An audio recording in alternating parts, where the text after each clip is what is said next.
Selamat petang tuan-tuan dan puan-puan. Maaf sebab sudah terlalu lewat ya. Okey.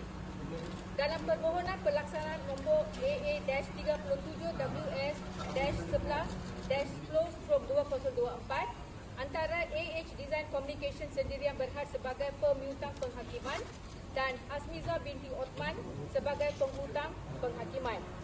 Okey, sebelum memulakan lelongan ini, saya akan membaca syarat-syarat ini ya. Pembeli yang berminat membuat bidaan hendaklah membeli bank draft atas nama akaunten negara Malaysia atau wang tunai. Baki hendaklah dibayar kepada mahkamah sebelum pukul 4.30 petang hari ini juga. Barang-barang dijual secara sedia ada. Kami tidak memberikan jaminan mengenai ketepatan maklumat, pernyataan atau gambar-gambar yang terkandung dalam notis peristiran jualan ini. Jika berlaku kemalangan atau hilang ke atas barang-barang tersebut sesudah dibeli, maka si pembeli bertanggungjawab. Barang-barang yang sudah dibeli hendaklah dikeluarkan segera.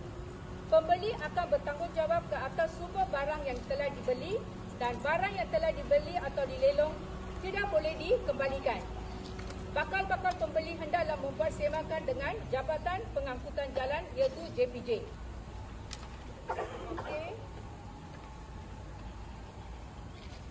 Memandangkan seorang pembina telah menarik diri dan tawaran dia tidak sesuai, maka kita ada seorang pembina sahaja yang telah mendaftarkan diri, maka semua barangan dalam senarai peristiran jualan ini akan dijual dengan harga RM1 juta.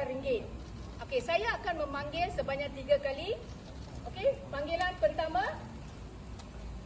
panggilan kedua, panggilan ketiga. Berjaya dijual kepada Encik Nur Zamri bin Abdullah. Tanya Encik. Terima kasih.